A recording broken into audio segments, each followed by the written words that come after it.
Hey guys, welcome back to episode 210 of Five Drinks or Midnight, in the show where we bring the questions, guests bring the drinks. We try to wrap up before midnight. Today, we are waking up a little bit early. Our guests are from Australia. So we are sitting down with Michael and Zara Madrusan, founders of the Everleigh Group. Before we get started, like and subscribe, hit the bells, the whistles, leave a comment if you like what we're doing. Really help us push this algorithm. Let's go.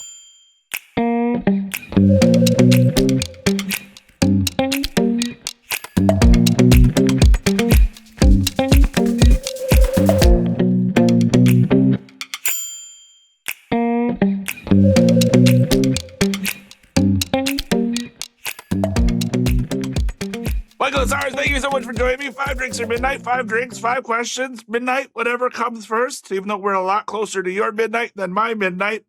Thank you guys so much for joining me. How you doing today? We're doing great, good. Tim. Yeah, Good thanks to for having us. see you. Thanks for having us. Thank you so much. Again, we're here to talk about this big, fucking beautiful book. This is amazing. I mean, wow. So, Quite the doorstop. I guess, what are we drinking first? Well,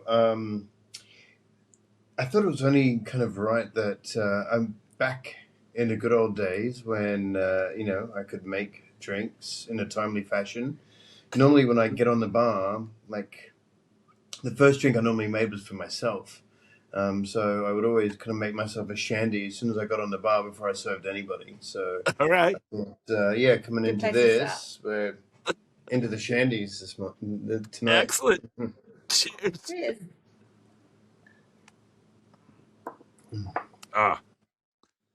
That's, yeah. Good way to kick off the day. Can't beat it. Absolutely. What time is it there? 5:30 in the morning. Awesome. You're a seasoned professional, Tim. Mate. All right. So question one, it's always an origin story. How'd you guys get started in the hospitality business, and what made you want to jump into becoming authors and write this amazing book? It's a long story. Yeah. It's a long story. Yeah. I came from a pretty long line of hospitality people. You know, my grandparents owned a restaurant when I was a kid, and my parents owned restaurants. My mum was a bartender, and I liked working in the kitchen with my dad. To be honest, he was a chef, and it was my mum that forced me to come out into the floor. I was a bit of a shy kid. And she really forced me to get out there and start making drinks. And this was at about 15. Nice. Yeah. So that was kind of my first year making drinks was 15, and started making drinks for all the staff after work.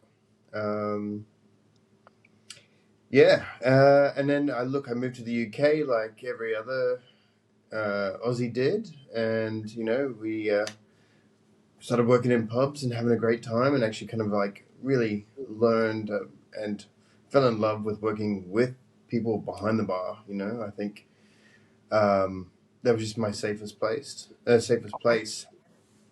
So around London, I kind of like moseyed around from pubs to clubs, and then moved to New York. And I was working in a restaurant called Adrian's Pizza Bar, down by the bottom, and everybody was talking about this bar, Milk and Honey, and I was like, oh, I've got to find out what this is all about. And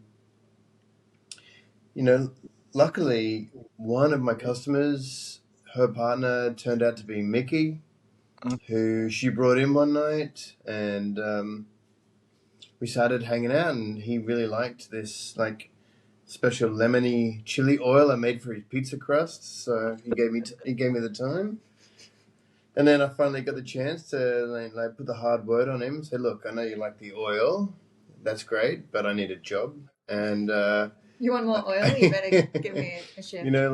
I'll give you the recipe to the chili oil if you get me a job. So anyway, he promised that he would get me a shift, and he did. All right. He did. He introduced me to Joe Schwartz at Little Branch. Very nice. Back in the beginning, and that was in 2005. And shortly after, I started cutting ice. That's how I kicked off. So I started cutting ice at Little Branch for about 3 hours a day, Right. and did that for about 3 months before I got a call for my first hosting shift. And from there, kind of obviously the way everyone knows over there, like you just kind of work your way in. Like Yep. I left my other job at Adrian's and had to take another job just to pay the rent because I wasn't getting enough shifts at Little Branch and hadn't got my milk and honey shift. So I started working at the Sunburnt Cow on Avenue C and 9, which is a dodgy little Australian place that served cocktails out of like little baby drink bottles. It was terrible. Yeah, it was crazy. Sammy worked there also. Ask Sammy about it. Anyway. And then look, my shifts kind of came up one by one. People started either moving on or moving around, and then you just started climbing, I guess, the ladder and collecting your shifts. And I think it was around about 2008. A guy Cervantes I was working with at Little Branch had said, look, there's this new bar opening up in St. Mark's. A guy named Jim. He's looking for bartenders, and so I went in and had a chat, and it was Jim Meehan, and started. I opened PDT with them, which was also amazing. And so, look, I have to say, I've been pretty fortunate. I've worked hard, but I've had some really great opportunities. And then obviously my shifts had kind of come up a little bit at Little Branch of Milk and Honey. To which point then, after I think it was about 2.5 years, I think Sasha said, look, I've secured Sammy's money for Upper West Side at the time. I said, now we just need to find you something. I said, well, how about Australia? And he said, great, I love Melbourne. And he just turned around and walked out the door, like, because he was mental. And I was working with Richie Baccato on that shift. And he's like, dude, you just got your bar. And I was like, yeah, that's awesome. And that's kind of how it kicked off. So, like about a year later, like we moved back to Australia and started looking for sites and opened the Everleigh about 10 months after that. So pretty quick succession. Amazing. After moving back to Australia. Yeah. So, yeah, it was a hard move, hard leaving New York, except for the winter. But yeah. Which you're going through right now. So it's New York winters fucking suck. Like I am so over like this. It's so damn cold. I think it's a high of 14 today, and that's in Fahrenheit. So like I think that's like negative 37 for you guys. That's terrible. That's terrible. Yeah, that's it's terrible. not. Yeah, it's. I mean, not I know season. it's your summer right now, right? Like you guys are in summer. Yeah. Today, we have the opposite problem. Today was about 95, maybe. Yeah. Yeah, 95, 98, yeah. Yeah. Want to change? I'll be happy to switch with you. Man. Yeah. No, look, I couldn't do it. I don't have it in me to do another New York winter. Yeah. Well, then I guess how about your origin story? Like, how'd you get into the hospitality world? Yeah, quite a different story, I guess. My mum did not own restaurants and bars, but she did like to drink in them a lot. Right. All right. Still does. Still does. Yeah. So I was working and studying in London. Okay. When I first started in hospo, so I'd studied theatre and production, and was really into like experiences and kind of bringing worlds to life through theatre and writing, and the arts world was really kind of lighting me up. And as you do, I was supplementing, my studies with working in a bar. I was working in Experimental Cocktail Club in Chinatown in London. Running the door in Chinatown was a pretty interesting experience for 3 years. Met a few characters, but the team there was really cool. There was actually a lot of Aussies and a lot of New Zealanders there at the time. Obviously a lot of French, and I became kind of fascinated with the theatre of the cocktail world and what they were trying to do there, and all the weird little creations and concoctions they were messing around with in the kitchen, which was like I'm going to exaggerate here. It probably wasn't 5 flights. It was like 3 flights up, but it's a really steep building, that building. So I used to like find excuses to go all the way to the top of the building and be like, what are these like filtering through here? And what's that? What's that syrup? What's going on? I was just quite nosy. But the whole theatre That was of the it meth lab, wasn't it? Yeah, that's what Nico was up to up there.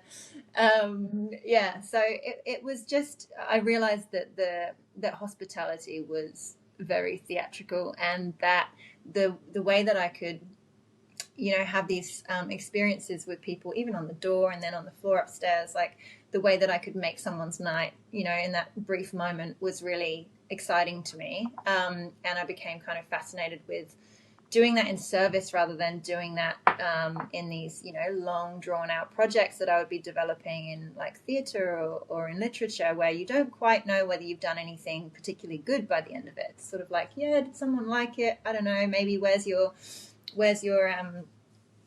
kind of tangible aspect of it? Whereas in service, I could get that, smile from someone. I loved that drink and make someone's night, and that became really exciting to me. So I had a friend who I was working with at ECC who decided he was going to move to Melbourne. I was thinking of moving to Berlin at the time, because I'd just gone over there and finished my dissertation for my master's, and I was in love with Berlin. I thought it was super cool. But he was going to Melbourne, and I knew the hospitality scene was really thriving over there. And I thought it'd be easier to travel with a buddy. So I said, you know what, let's give it a shot. But being, the arrogant little madam that I was at 24, was like, I'm not working just anywhere. I want to work in the best bar in town. I'm not qualified at all, but I think I should probably learn from the best. TGI Fridays. Yeah, exactly. So I landed in TGI Fridays, and so 7 days in, there was an opportunity that came up at the Everleigh, which was wild because no one ever left. There was only 5. There were a team of 5 at the time. But one of the floor manager at the time was moving on, and Michael gave me a shot. I came in and not a literal shot, although you did do that too. I came in and sat at the bar. That was my trial shift, and drank some drinks. And I think your gauge afterwards of why I was successful, I remember saying, like, why did you give me a chance? And he was like, you came in, you're a traveler, you came in, you paid for your drinks, which no one ever does. You didn't ask for them for free. You drank them all. I think I had a few as well. I paid for about 4 cocktails. They were all on a credit card because I was, not earning any money at that time. And he gave me a chance. And the team there were incredible. So, it was like, I just thought, if I'm gonna make it anywhere, if I'm gonna really throw myself into this industry, this is the place to learn, and these are the people to do it with. So kind of went from there. Then I guess, what made you guys want to tackle this thing like this? I mean, what made you want to become authors? Yeah, that book, huh? Well, look, I think when we first started talking about doing a book in 2016, we always had, I guess, a plan for 3 types of books, and the one that you're holding was the passion project, the research project that I'd been doing for the last 20 years.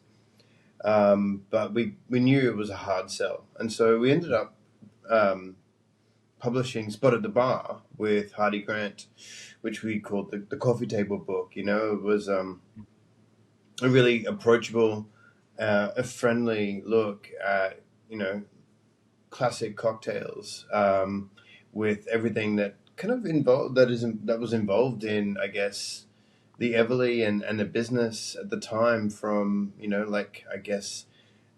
hosting parties to even all of because we were always asked about where we got sleeve gutters or tie bars and this and that and all the bits and bobs. It used to take me longer than Zara to get ready for a shift. The amount of fucking straps and shit I got going on. It's just, anyway. So yeah, we thought we'd include those in the Yeah. book as well. And look, and that was a really great experience for us, I guess, as a couple, because writing a book is shit. Like writing a book sucks, and like any author would tell you, it is sometimes one of the most like there is no amount of work that equals, I guess, what we put into a book. And for us, we were younger. We didn't have kids at the time, so we could work until like 4 or 5 o'clock in the morning. We were still doing shifts, so it was easier to write that book there. And that one took us about 4 months. Okay. Wow. And yeah, which I think was kind of pretty quick.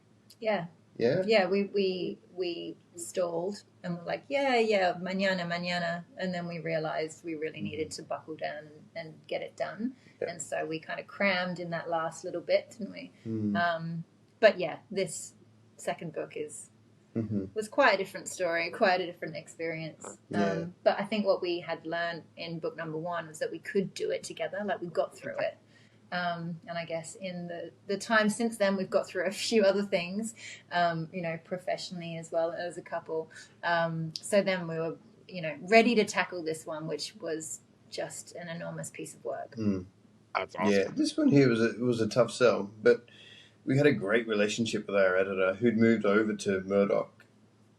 And we were talking about doing another book, and I kind of threw it out there and said, look, we really we're probably going to have to self-publish this one because I don't think anyone's going to want to touch it. And she said, look, why don't you just send me a pitch and I'll put it to the team and see what they say. And she sold it, like she sold it onto the team. We put something together. She went and sold it. She kind of like, she put herself out for us and she got us the deal, and, Awesome.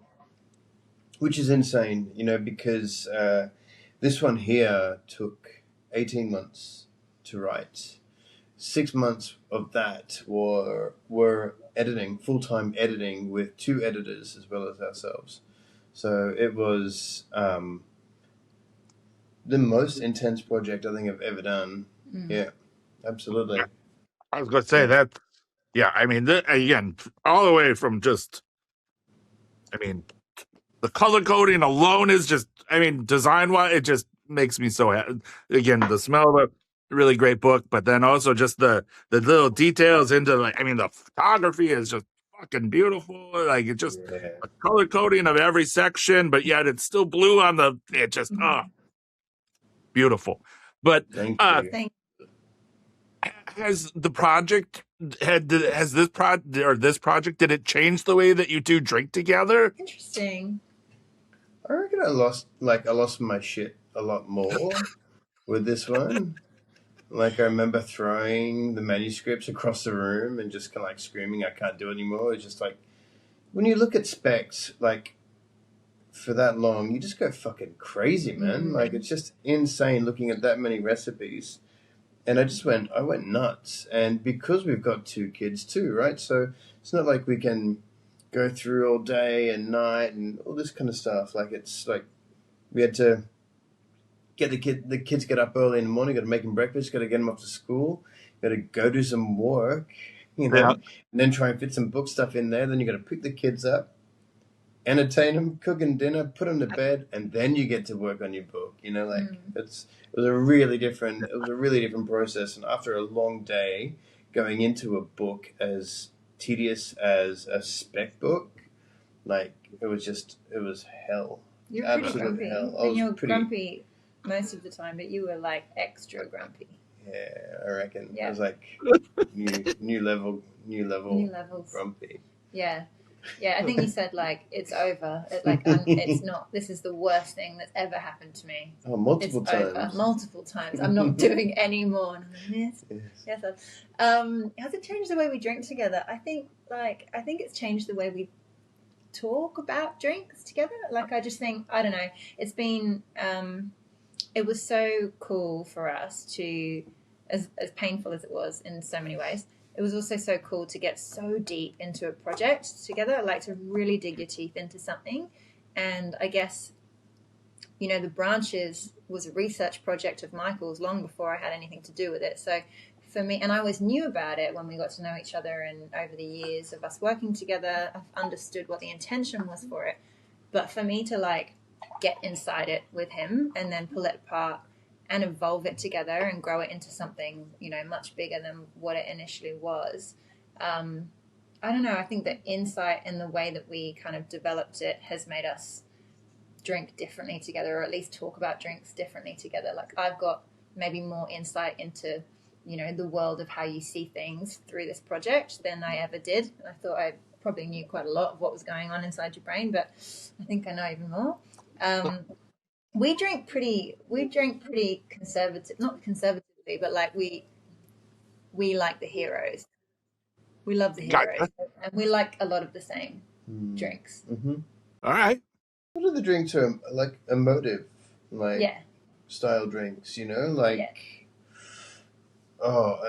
a crisp martini. Like a cold beer, a fucking gorgeous bottle of red. Yep. Things that just like drinks that make you feel like that get you emotional. Absolutely.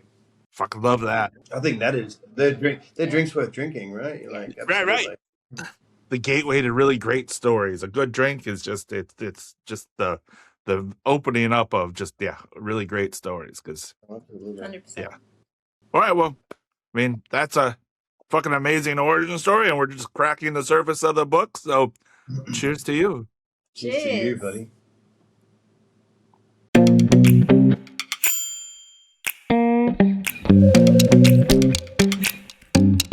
Drink 2, question 2. What are we drinking? We're drinking Americanos.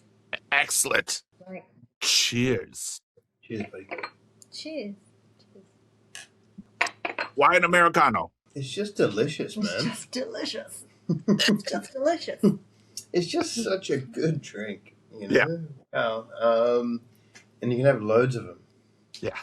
Just drink them all night long. They're great. It's just got such a beautiful like air to it, hasn't it? Like I feel like when people discover the Americano, they're just like, oh whoa, how did I not get here before now? I've drank so many Negronis in my life. It's a beautiful drink, and any time of day, even 6:30 in the morning, whatever it is. Yep. But also, it's like such a versatile drink. Like I think if you want to booze it up, you turn into a Negroni. If you want to, if you don't want the soda, you do it with beer. Like top of Americano Perfectos, we were drinking loads of back in when we opened Margot in particular. Yeah, like what a drink. What a drink. Yeah, can't go wrong. I mean, again, it's just so fucking crushable. Like you just, and again, it's a perfect breakfast drink. Yes, it is. So, question 2. Again, back to the book. But the book has over 2,800 cocktail recipes, and you've worked with over like 100 famous bartenders. Is there a classic cocktail that you think people think they know but always get wrong? What a question. I think the old fashioned is a really good example of a drink that has been somewhat like open to interpretation in many ways throughout I guess different cultures and the years. We make ours the old fashioned, right? So no fruit salad. Okay. I think I remember back in the UK in the days, obviously they had the ceremony of the napkin and the sugar cube and all the rest of that, and adding a cube and stirring it and yada yada yada. And there were obviously methods of like muddling fruit and cherry and orange into the drink. But for us, like I think when I came to Milk and Honey, it was like whiskey, bitters, and sugar, and very, very little dilution, Yeah. and no stirring and straining over ice. It was just built and then ice added, and it was hot. But there was, I guess, something beautiful in that evolution of the drink during the time that you were drinking it. That was just great, I think. And so I think they're not that people get it wrong, but I think they're a drink I like the old fashioned. I think a lot of people know how to make their version of it. I think not necessarily wrong, but I think it's unique to them. Yep. But yeah, and it's definitely a drink that I guess we haven't been forced to explain why we make ours so hot and dry. But there's definitely a conversation around, why is yours like this? So, which is great because I think conversation in cocktails is great. I think, this is how we learn by trying something and having a conversation about it, and you can like it or not, or you can take on some of the feedback or the information, or not. I think that's what was so cool about the book too, and having so many drinks in there and so many variations in each category, was like we could strip it right back to the origin and talk about the earliest versions of these drinks, and then we can look at the evolution of that, and how it plays out now and how it's being understood now. And I think all of those are relevant. But it's cool to kind of watch the journey and how it's still significant, and maybe the original is significant, maybe it's not so much, maybe the newer variations are more relevant now, but to kind of play out that whole history was really fun. That's awesome. I'm glad you brought that up because that leads perfectly to my follow-up question. Because again, going back with like some of the history of these cocktails, were there any recipes where you were just kind of like back like from the 100 years ago, being like, what the fuck were they thinking? Like either not enough of a spirit, or like why did they do 25 mLs of goat's milk, or it just was there ever anything in a recipe where you're like, what the fuck were they thinking? Loads of those. So many. Yeah, there were loads So of those, many. and I think the good thing about that part is the way I guess the project started. Was I would take a book pretty much every week, really, and I would go through it and I'd pick out all the best drinks, and I'd have to reformulate it because I'd have to put it past Joe and Sasha. They would have to approve the specs, and so I knew how our drinks needed to be. I understood our house balance, and so I would take all the drinks that I knew that we would be able to serve, or that we would encourage to be served in the venues, and I knew the way that we like to make them. So I was already, I guess, kind of cleaning them up, taking the best ones, cleaning them up to our style, and then putting them out there. So, which is why when we started talking to the publisher about this book, I honestly thought it was going to take me 6 months, and that was it. I was like, look, I've already got the recipes. We're fucking good, man. Like, whatever. I just give it to you.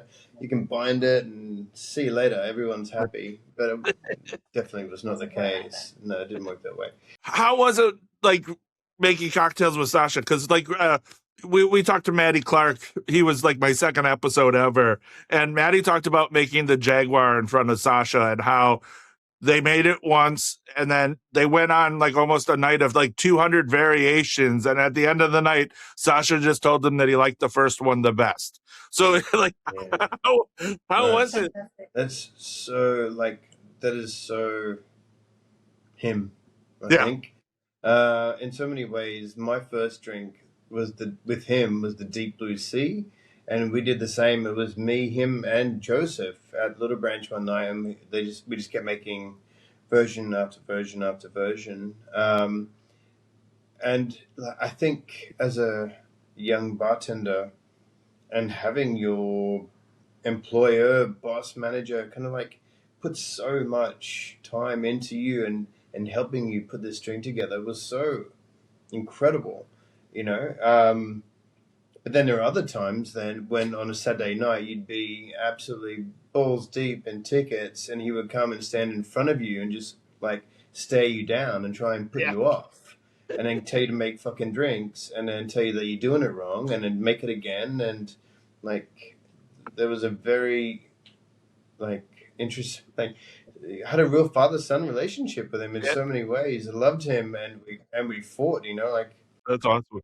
I remember trying to get a drink past him one day, but he wouldn't let me because of the name, and I kind of fought. I bit back at him, and I still lost the fight. But yeah, Yeah, fuck, man, yeah. And then and again, and we, funnily enough, like once he kind of gave in, he's like, "Fine, fuck it, whatever. You can have the name." I was like, "I don't want it anymore." Fuck, I'm not interested. Not after all that. So yeah, working with, I mean, like anyone will tell you that he was like such a fucking amazing yeah, oddball of a human yeah, being.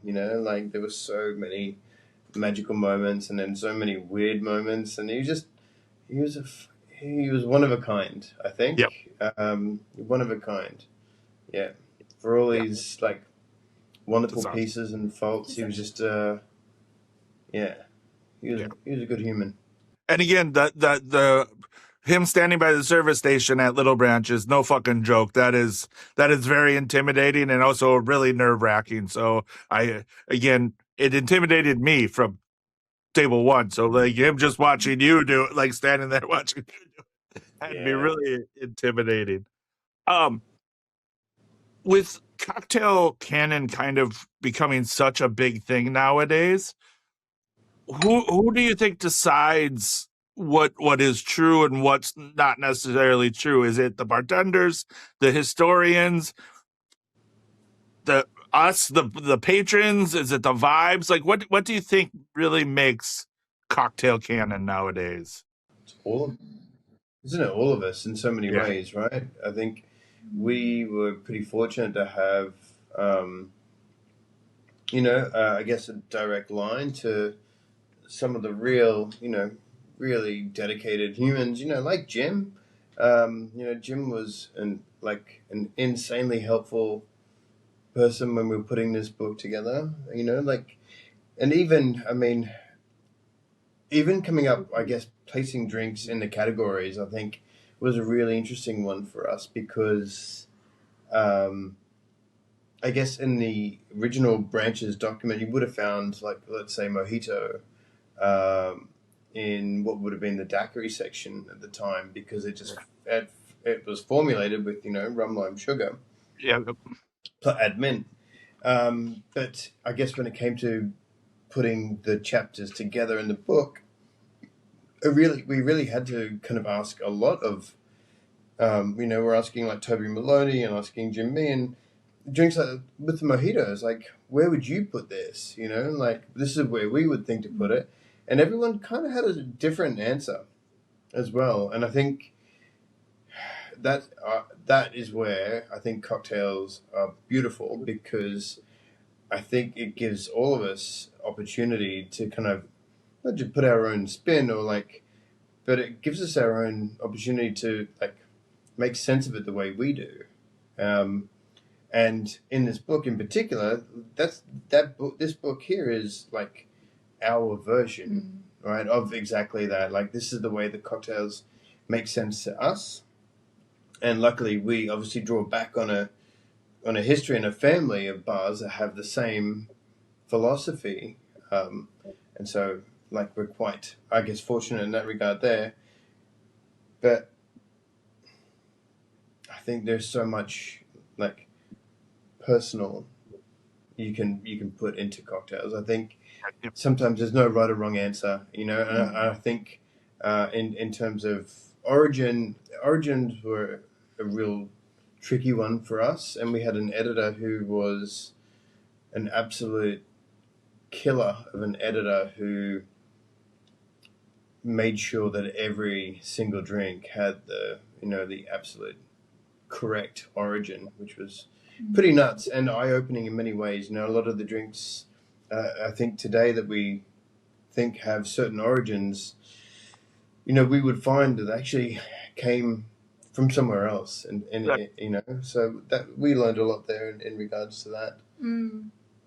I think in terms of talk about the Canon, like there are those founding cocktails, and it felt like that when we were determining the branches. Like there are those founding cocktails that you can't deny are like the basis of it all. It's like it all came from here.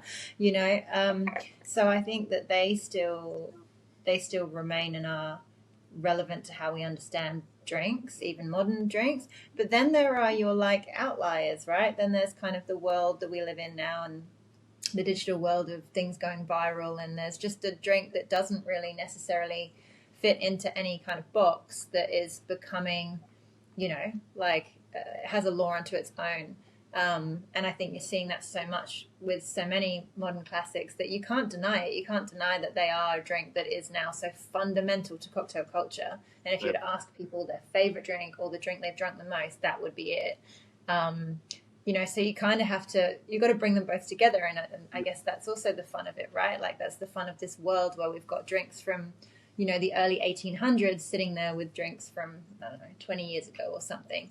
Do you guys remember your very first cocktail book that you personally had? Yeah, I have it. Yeah. I'm going to admit I've never bought one, because if you saw the room that is behind me, I never needed to. I remember first going into the apartment that we lived in for a long time. It was just up the street from the Everleigh, and just looking then at Michael's wall of cocktail books and being like, whoa, this is something else. But it's definitely evolved since then.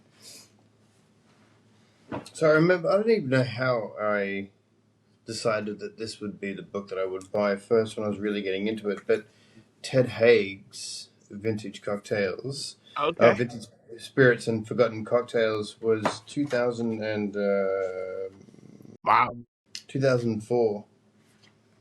And I bought this book, and I started, and I guess what got me with this book here was the romance, the way that Ted loved these drinks, and the way that he fell for the time and the romance itself. Like, it's a really romantic cocktail book. He was just in love with cocktails and culture and everything to do with it. And I think he got me hooked in so many ways. And so I started reading these drinks, and there are some drinks in here which I wouldn't make, like drinks like the Jupiter, which I tried once and just couldn't get to make work, or even,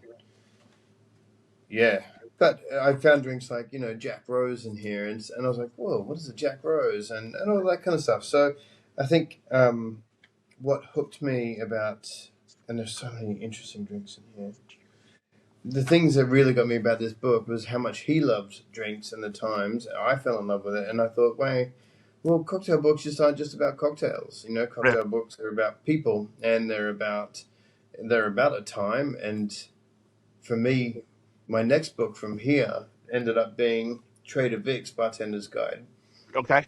So I went into the late 40s, and so you transported to a time when people are, looking at what they were drinking around that time, post World War II, and there was tiki happening, and there was all kinds of fun stuff. And I think from like Trader Vic, I went to Gentleman's Companion. And so I went back to 1939. And so for me, it was, every book was a transportation device, it really was. Wait a minute, Doc. Are you telling me that you built a time machine out of a DeLorean? And I was reading them on the subway, I read every book on the subway from Park Slope, to Lower East Side every day. And I'd have a fucking little Blackberry Pearl in one hand, and I'd have the book in the other, and I'd be taking down the drinks, as I knew which ones would fit. But I just fell in love, honestly. The books became my friends. They were companions, awesome. And I loved everything about it. Fuck yeah, that's awesome. Well, there we go. Question 2. So to Sasha, and question 2. Yes. Cheers.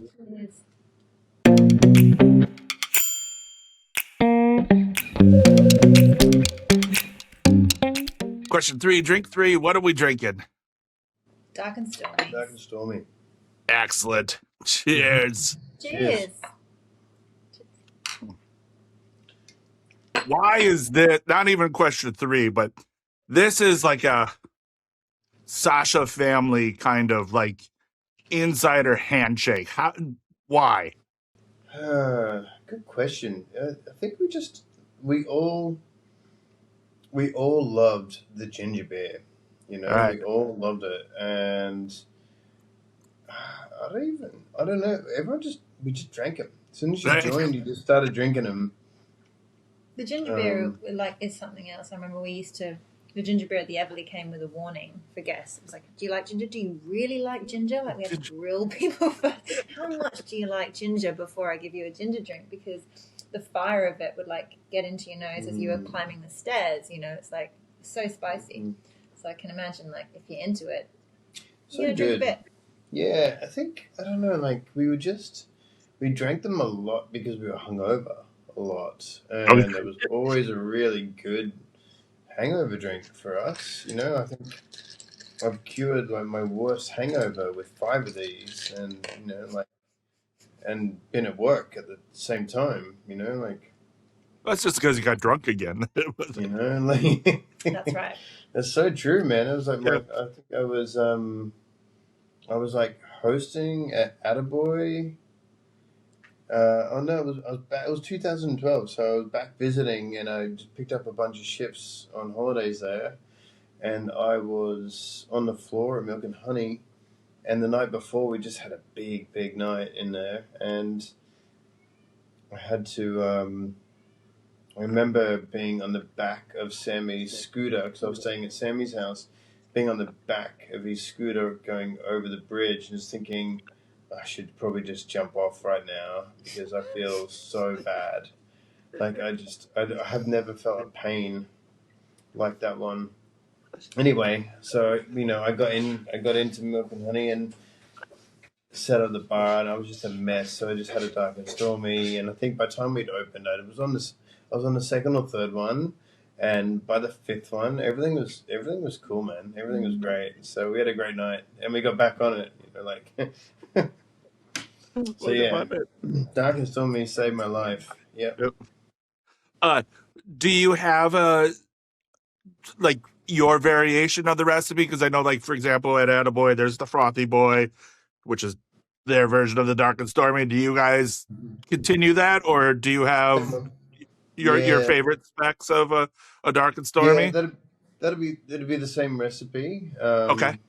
Half, 3/4, 2, and we'd probably in house we'd put it in a sippy cup or like in an 18-ounce tin. Okay.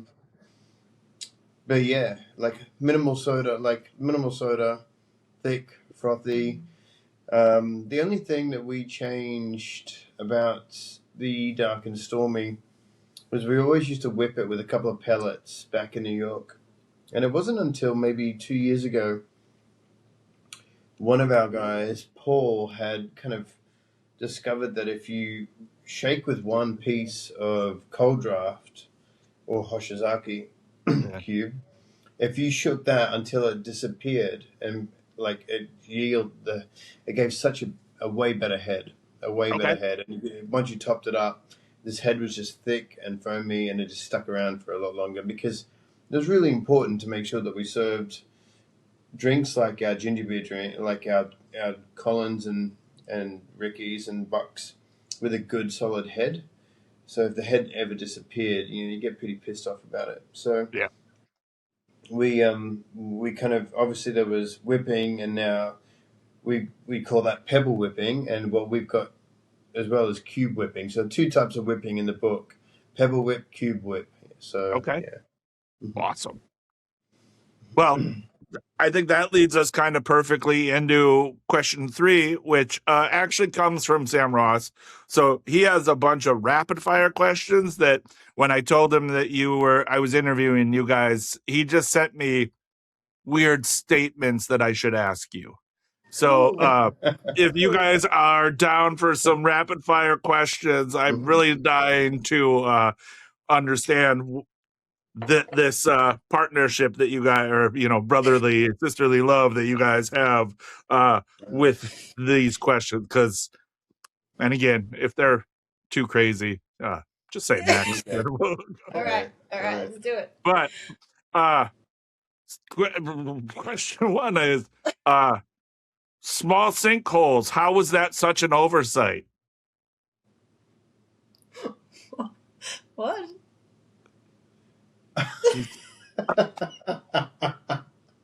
That was in the old bar. It wasn't oversight. Yeah. Small sinkholes. Where Um, were the small sinkholes? the original Everleigh drip trays had these tiny, like 10 or 12 millimeter drain holes in them. Yeah. The Mark IIs didn't. But fuck him for remembering that. What a dick. Yeah. Go on. Why was Michael's guest shift when he came out to visit the best guest shift ever? Is that the story you just That was told? probably that story where About the 5 minute story. because on the way, what I failed to mention about in that story was on the way home from the night before, I had his laptop in my bag, and he was so worried that I was that drunk that I was gonna go again, going off the bridge. He thought I was gonna get in some kind of accident, and he was gonna lose his laptop. That's really fair. And that was the only thing he cared about. He didn't care So about you. when I got home, to his house, he's like, "I was so worried. I thought you were gonna like die or something, and I was gonna lose my laptop forever."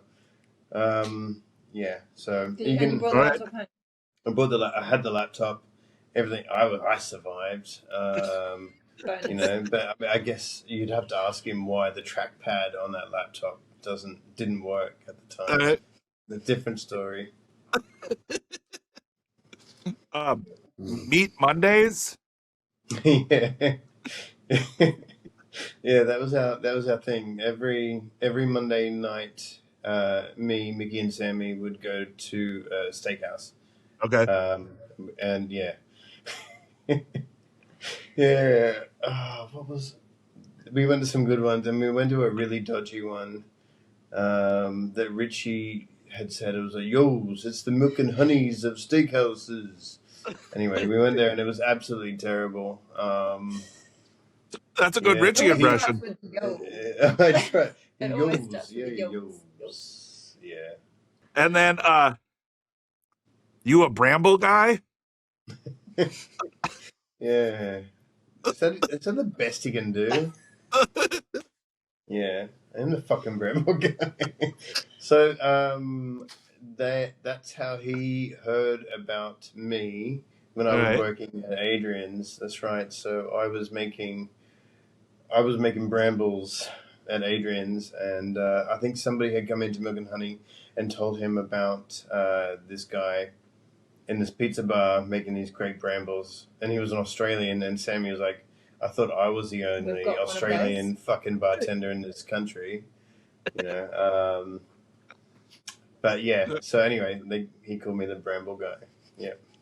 Excellent. Well, Zara, I'm so sorry that he left you out, because I thought these would have been, team ones, but no, it was a bro off. Yeah. Don't worry. Yeah, I mean, but don't worry.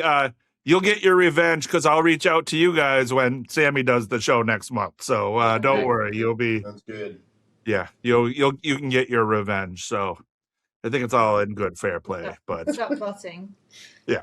I guess just out of anything, do you, being the bramble guy, and again with such amazing cocktails and with the dark and stormy, do you guys have like a go-to order when you kind of go out, like like the Norm from Cheers, where there's always a beer waiting for you by the time you sit down?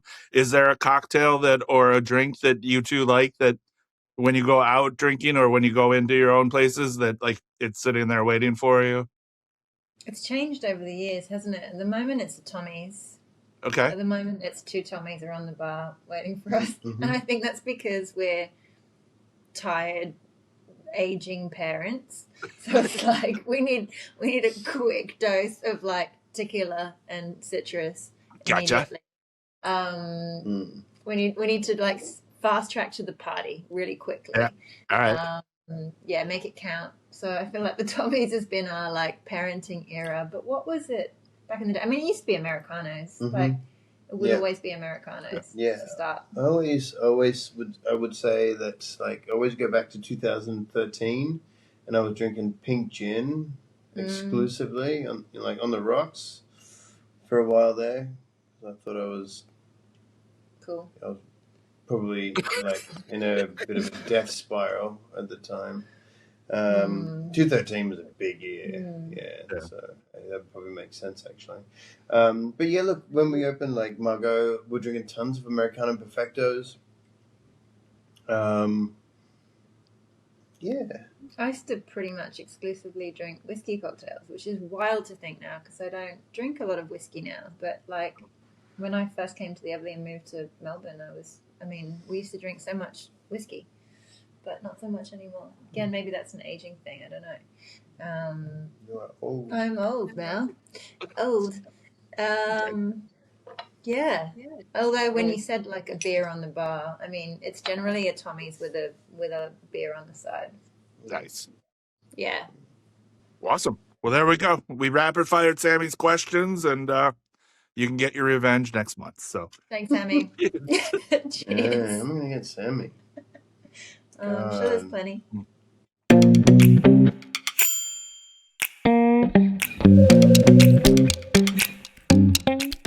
Here's to martinis in the morning. Morning. yeah, love it. It's a new tradition.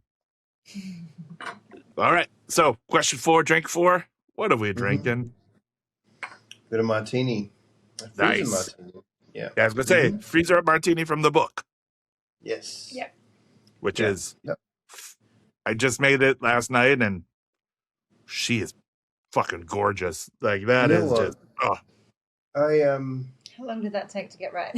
So long, actually, and there are a lot of freezer martini recipes, but I think to get the right one that didn't freeze, in a domestic freezer, that had the right amount of dilution plus burn, like it just took a while. It really did, and like. I know, like Bobby Hugel's got his kind of like famous tank one that he likes to do. And Difford had his. Obviously, you had the Duke's one, or like Salvatore's kind of direct martini. So, like a lot of different types, and it was just trial and error, and there was a lot of trial and error, tons. Yeah. It had to be the most trialed drink out of the book for sure. Just kept coming back to it. I think. Yeah, it just because a lot of the ones that you would try, they just didn't hit just 100% there for me.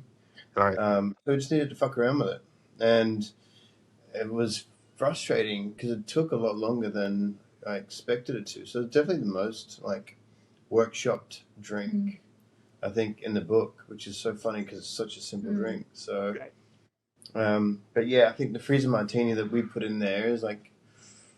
Probably our best version of the drink that we could come up with. So, I made the batch last night, and then I was sipping it even before it went into the freezer, and I was like, "Yeah, good, great, it is, yeah." And look, it's having such a moment, right? I guess the freezer martini. Yep. So. For many good reasons, I think even at the Everleigh where we would stir everything, but for the martini itself, we also believe that that drink in particular needs to be so cold, and you can't make it as cold as a night before freezer martini. You just can't. You can't stir it down that cold.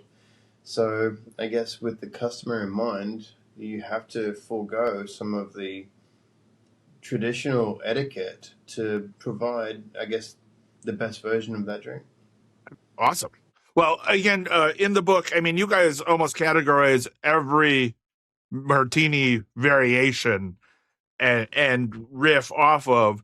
Is there a hill that you're willing to die on with a martini? I know we talked about temperature just a second ago, but like, is there something about a martini that you like? It has to be this way. Like, What's crazy is that we've probably like disrupted the martini, the martini that I've always known Michael down a hill for.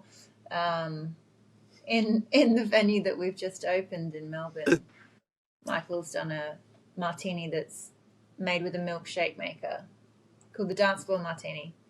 And okay, I mean, I just remember when I was training at the Everleigh, and I think one of the first things that I was going over to customers and saying was like, let me explain to you why you do not need your martini shaken.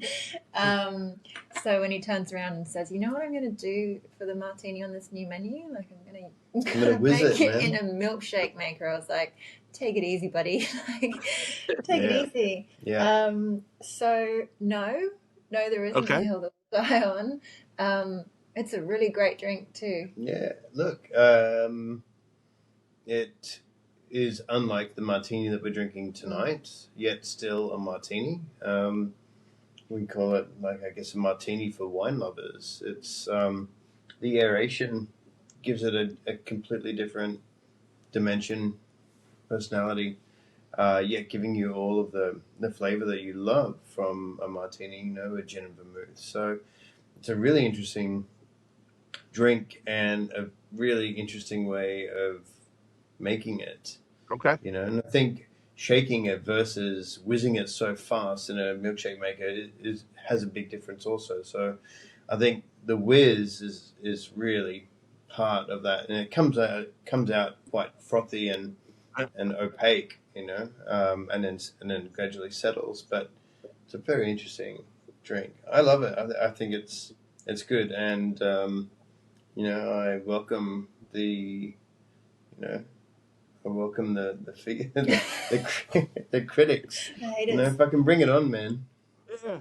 Oh, I'm fucking intrigued now. Like, so, like, it's like the milkshake, like the metal tin that goes up into the Yeah, with the and you whip like With the wand, yeah. yeah, fuck So yeah. whiz the shit. Yeah, we whiz the shit out of it for like just a couple of seconds.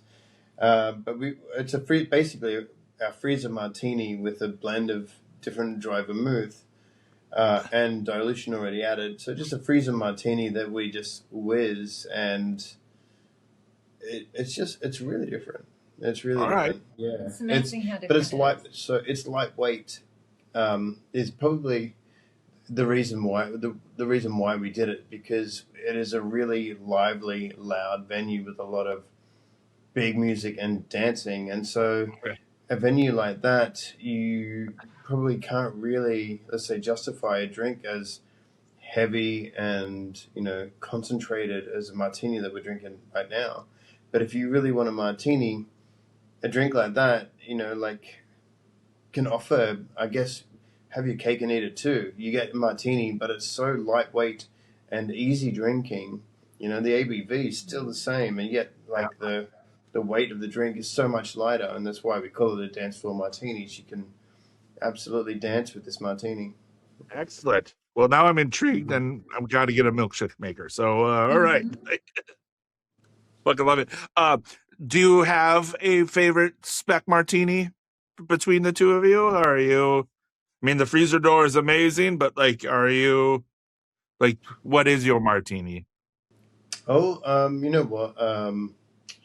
The Old Raj, Okay. I think, is my Cadenhead's Old Raj gin. I think is my favorite martini. We've recently been Oliver Twist. So even the dance floor martini is a twist and discard, and then a drop of an olive in the drink itself. So we give them the Oliver Twist, which I quite love. You get All right. that fresh spike of lemon oil, and then you get your olive at the end, which is really lovely. Awesome. But yeah. Yeah, I mean, I've always just been a sucker for a very classic Hoffman House. Okay. But pretty much whatever Michael's making, I'm All right. drinking. That works. Love it. I'm a sucker for a Gibson. I love a good Gibson, and I don't know why. Like, I think it's the onion, but because again, I Yeah. Yeah, love you like drink. onion, don't you? It's Love the not my onion. thing, but Mhm. you, Yeah. you were an Love onion the lover. onion. Yeah. I I went to a big stage with the Gibson. I know you talked about old fashioned being one of the most misunderstood, but again, I'm from Wisconsin, so we're in the up north here of the states, and we fuck around really hardcore with our old fashions. We have a sweet and a sour one, and the sour one comes with an onion and a pickle and a mushroom. So like I'm pretty much like, you And a know, mushroom? yeah, you do a little pickled mushroom in the old fashioned, and Wow. it's Sorry. yeah. That really that adds right? a different layer Yeah. to Michael's bartender's choice question that he has always come out with, which is, you know, anything you don't like, and what do you throw around, like ginger, Mhm. Campari, mushrooms, and Mm. thinks that it gets a giggle out of everyone. But you know, this is now a legitimate question that we should be Yeah. asking people. Well, I would normally say mushroom just to get their attention if they weren't paying attention. Yeah. Oh. Anything you don't like, anise, yeah, mushroom, anise, grenadine, mushrooms. Well, Like, yeah, I'll get an old fashioned with a pickled mushroom, please. Fuck. Cool. I recommend it. So yeah, just do a Yeah, instead of in town. I will send you guys a recipe. So like yeah, you could just Please. it's a brandy instead of rye and or bourbon, and yeah, it's Yeah, all right. you know, I'm drinking those as a young kid, so that was always the Yeah, great right. thing. So Awesome. like that's Yeah, send it. yeah. All right. So I think we answered that. We did our martini talk. So cheers. Cheers.